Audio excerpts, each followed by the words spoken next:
ฮะพี่พลอย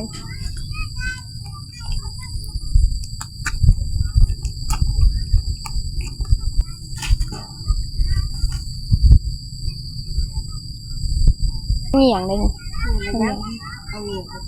เอาซีดีนะ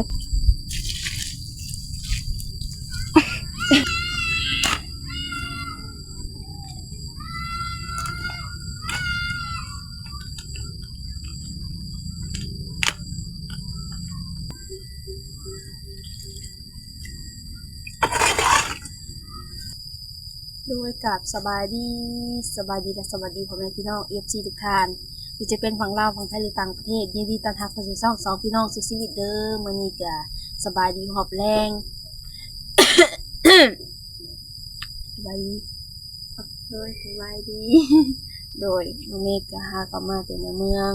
ไปซื้อเนี่ยก็เบียร์ใหม่คือเบียร์ใหม่มาปลูกไปซื้อกับน้องไม้น้องแม่ว่าไปซื้อมะม่วงมาปลูกค่ะแหละตอนนี้มะม่วงมันต้นใหญ่แล้วมันเอามากับรถมาได้ ก็เลยว่าขนาดจะซื้อมะม่วงมาปลูกอีกต้นนี้มีต้นทุเรียนหมอนทองนะมีเอามาปลูกต้นนึง70,000มีต้นแสนปลายก็มีตรงนี้ต้น70,000มาเบิ่งก่อนต้นเป็นหนาไว้หรอแกดิสิบล้อเป็นยังปลูกเนี่ยอย่างแรกมันถึงกับคนปลูกต้นมะฮุ่งนี่นะต้นมะฮุ่งแล้วก็ต้นมะเขียบแล้วก็ต้นทุเรียน เดี๋ยวสิเอาต้นมะม่วงต้นหมักลำไยต้นยังมาปลูกนะสิเอาใส่ทั้งรถภูเขามาเมื่อใดเพิ่นมาเพิ่นสินะโดยเอาใส่รถจักรมันก็บ่ได้เพราะว่า ต้นมันใหญ่เนาะแม่ต้นมันสูงก็จะสูงมีแต่ถ่วงหัวคุณฝากติดตามพวกน้อง2คนนี่เด้อฝากติดตามกดไลค์กดแชร์พวกน้องๆนี่เด้อโดยอันเบิ่งสิบ่ถามโฆษณาโดยแล้วก็สิไปขุดคุมปลูกก่อนแหละ ขุดคุมปลูกแบบทางน้องเมฆกับน้องไม้จะสิขวดอนามัยเฮือนก่อนก็สิเสียหญ้าเสียนั่นFC ลมแห้งพออยู่พี่ก็มันบ่มีต้นไม้ดิไม่เยอะจังเลยจังหน่อยแล้วว่าถ้าว่ามันมีหลายมันก็สิบ่นั่นดอกอันนี้เพราะว่ามีแต่ลมพัดมาก็ขี้เหนียวก็ปิ้วพุ่นพุ่น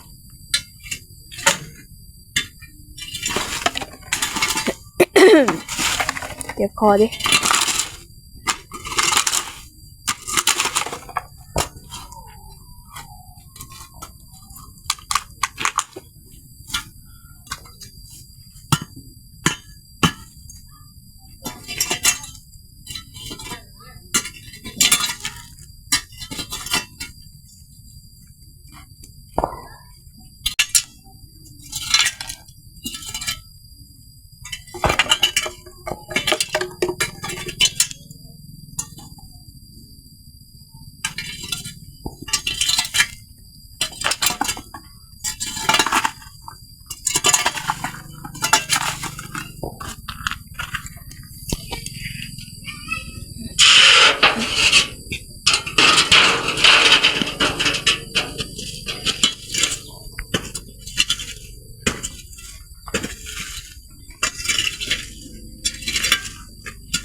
ทำดำเขียวมาพล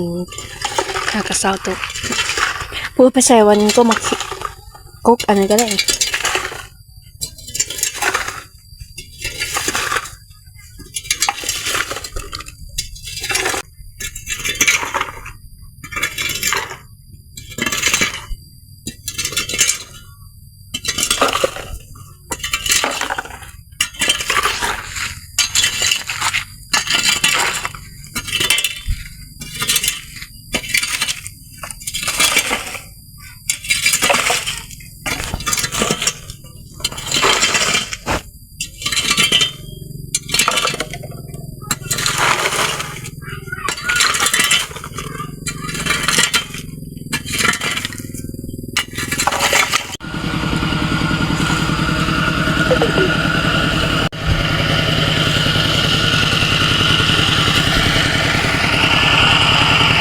เงินขวดนะ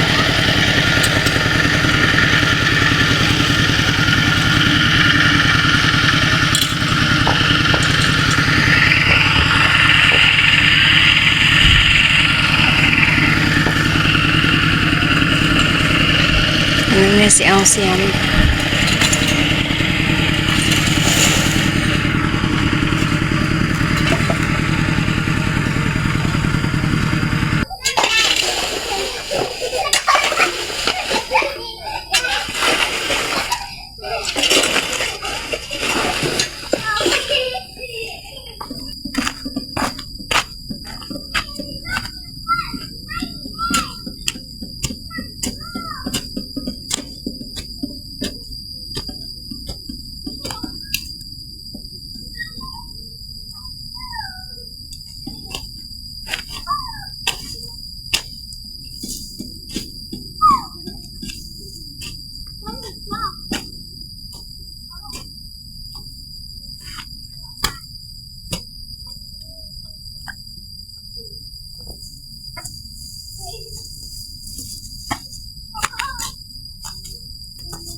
ไปใช่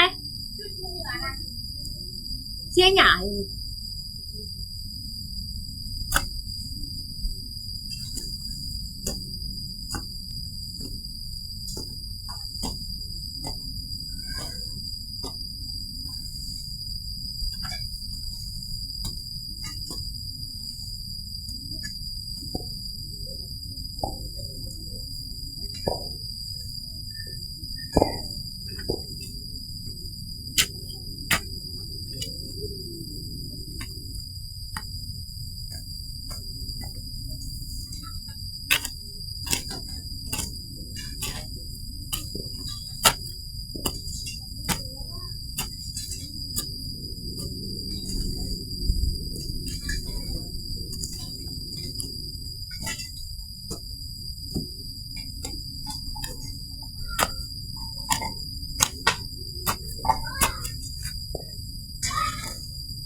บ่ฟ้าบ่ฟัง หน่อยก็พักเนาะ โดย บ่ต้องบังคับตัวเอง แม่นแล้วนะ มีอยู่แต่บ่หูเรียน เบิ่งสิลองเฮ็ดเบิ่ง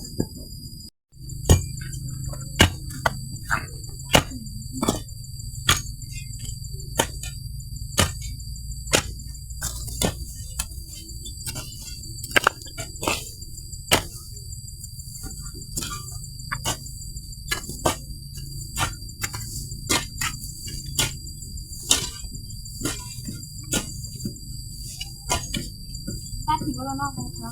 แล้วเลยนะเป็นหน่วยแล้วมันเป็นหัวเครื่องน้ำ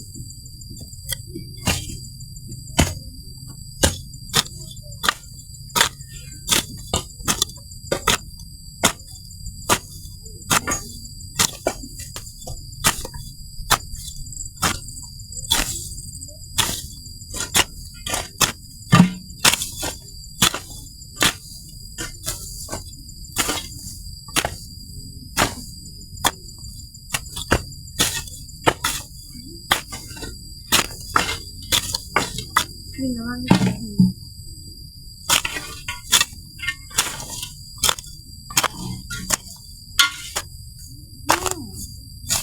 โอ้โห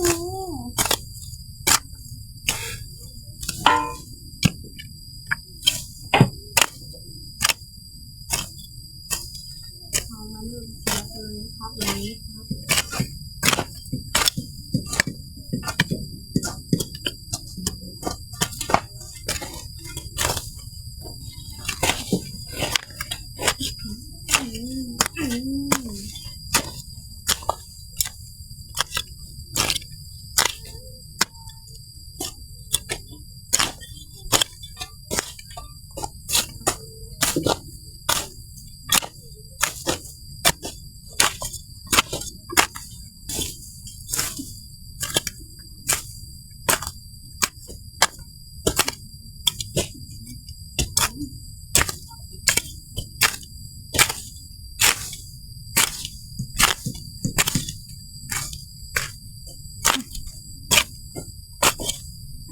อย่าอะไรอีก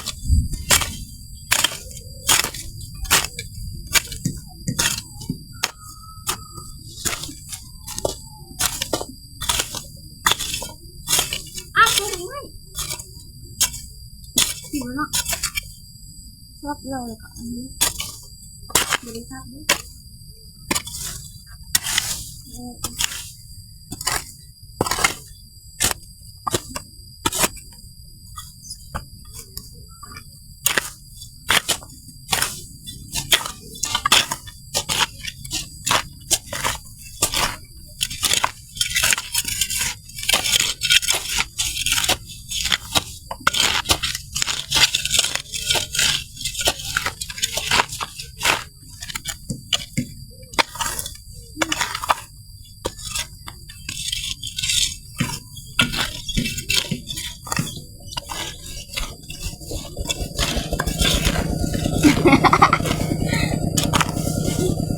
หน่อไม้เป็นยังหน่อไม้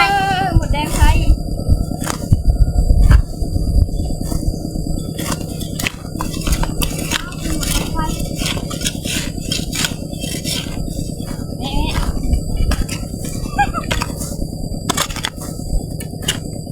ตอนนี้เฮามาแยกออกหยัง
ได้แล้ว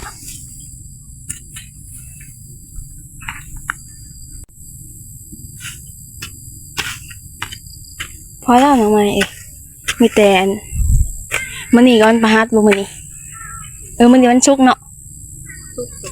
ใส่เบิ่งมื้อนี้วันเสาร์ฮะ มื้อนี้วันศุกร์มื้อวานนี้วันพฤหัสแม่นบ่นี่เสียสำนี่มื้ออื่นมาแล้วก็เสียใหม่เพราะว่าสิปลูกอันนั้นก่อนต้นก่อน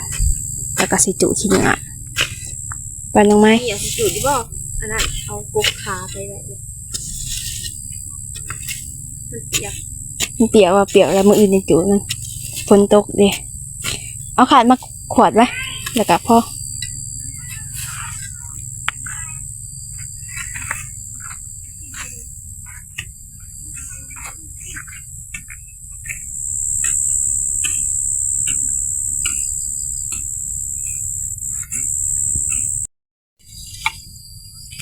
ไปมานี่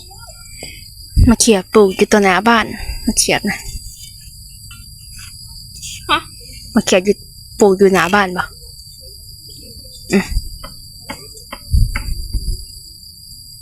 ปลูกอีแซ่หน้าบ้านนั่นมันน่ะมันเป็นหน้าบ้านแล้วมันเป็นมีบนกกอ้อยมันอันนั้นโพดมันงามกันปะไปปลูกแถวหลังบ้านเมื่อทะเลปะ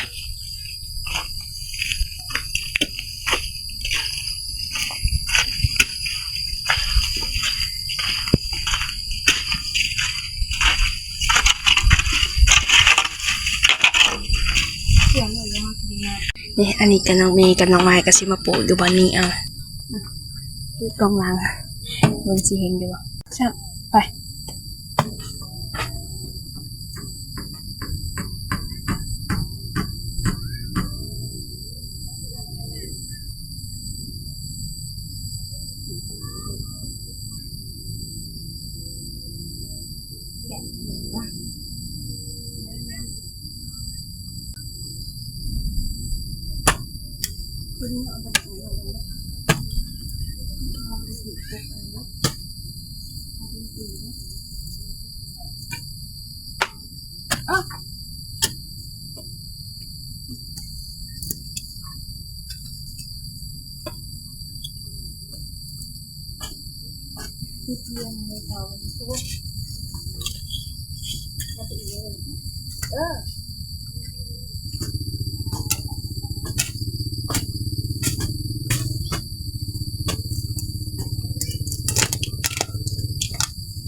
ได้เลยเนาะ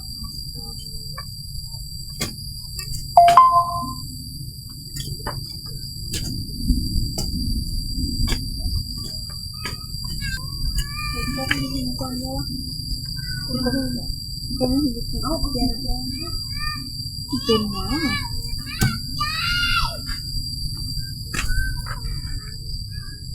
ถ้าสิปลูกทุเรียนก่อนนะ ทุเรียน ทุเรียน ทุเรียน ฮะ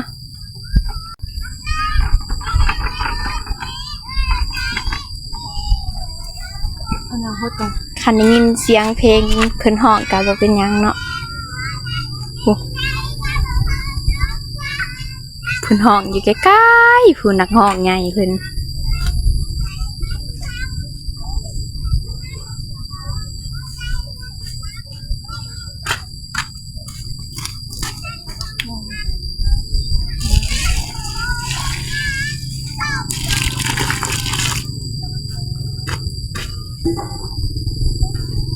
ค่อยๆแกะเด้อบัดนี้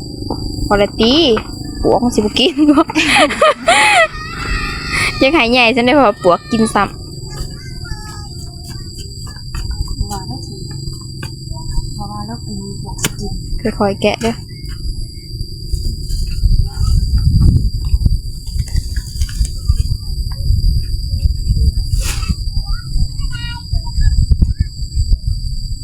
ค่อยๆ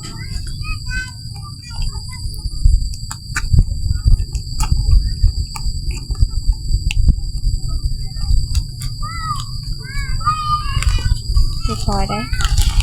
ดินให้เปื่อยทับปึ๊ดปุออกมาซะเป็นให้ได้ดินปลูกมันเด้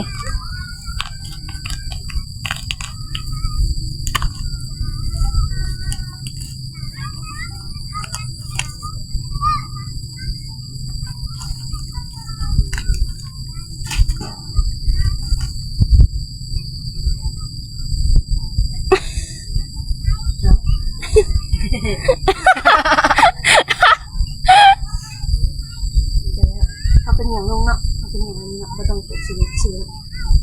พอแล้วจำนะคะ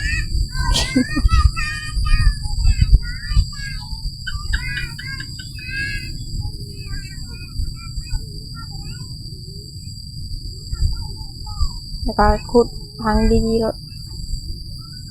เฮ็ดให้มันแน่นไว้เด้อแล้วทางนี้มันเหนียงเลยนี่ เนี่ยนะเอาเหนียวไปดิ เอาขี้ดินมา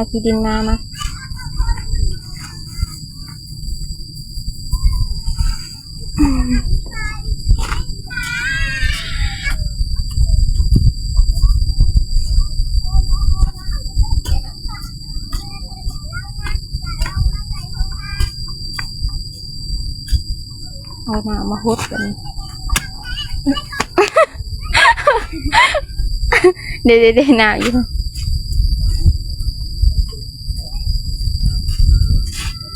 ตัวนี้ต้นมะเขียบนี่ต้นมะเขียบนะ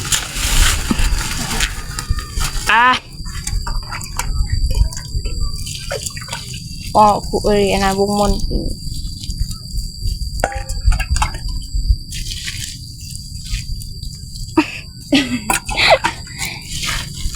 อันนี้จับดูพออันนี้จับดูเรียบร้อยยังอีก ต้น อย่างอี ต่ ก อ สอง ไป ต้น ก็คือต้นมะละกอ ต้นอันนี้นะคือเอิญหมักถั่วเลียนหมอนทองเอาเขียวหมอนนี่ก็เต็มเนาะ อ่ะกอกใดก่อนเลย เอามาเขียบไป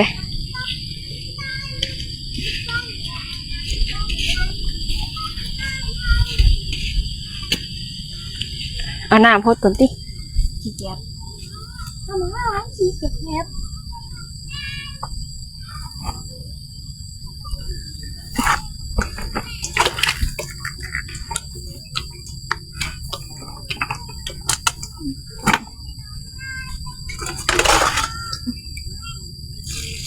้วอันเอาดินผสมใส่ในนั้นเนาะพอละ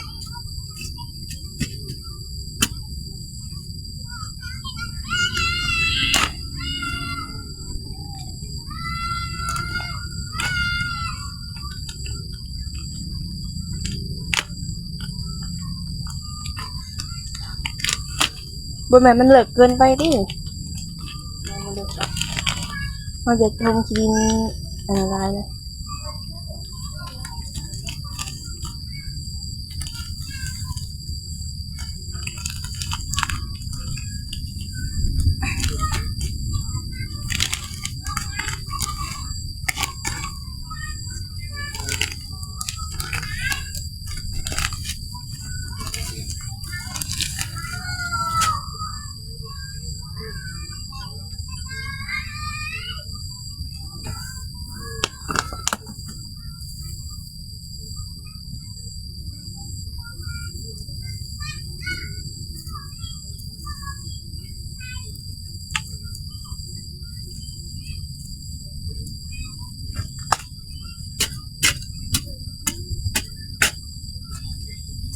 พอแล้ว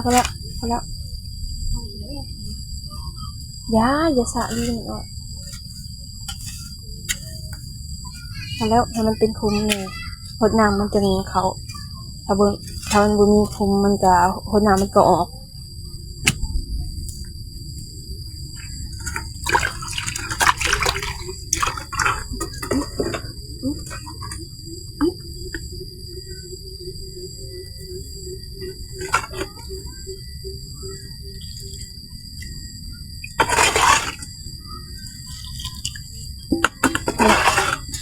ปลูกหมาอันนั้นนี่มันหุ้งปลูกอยู่เทิงนี่คือเด้อได้แล้วปลูกได้สำเร็จแล้ว2 ต้น2 ขุม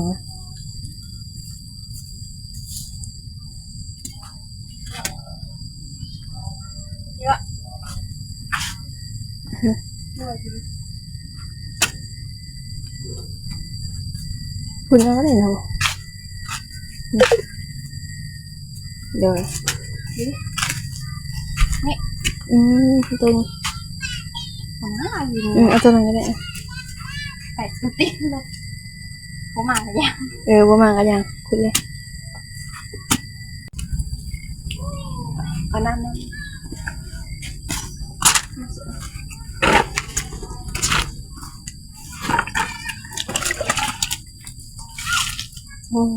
ตอนเล่นก็ค่อยข่าวลงแรงนะฝนกระสิตก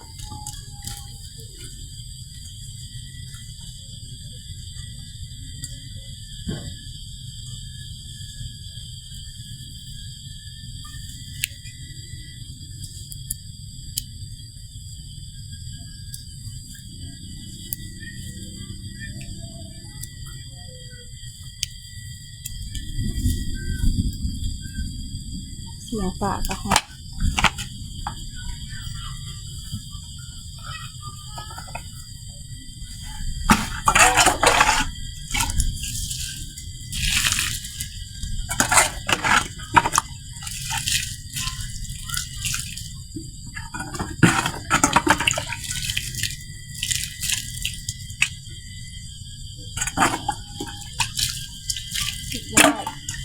เปิดกระสิ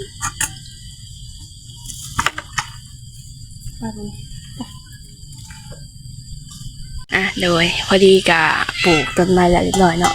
เพิ่งเลาะแต่ละคุมก็จะมีต้นมังหุง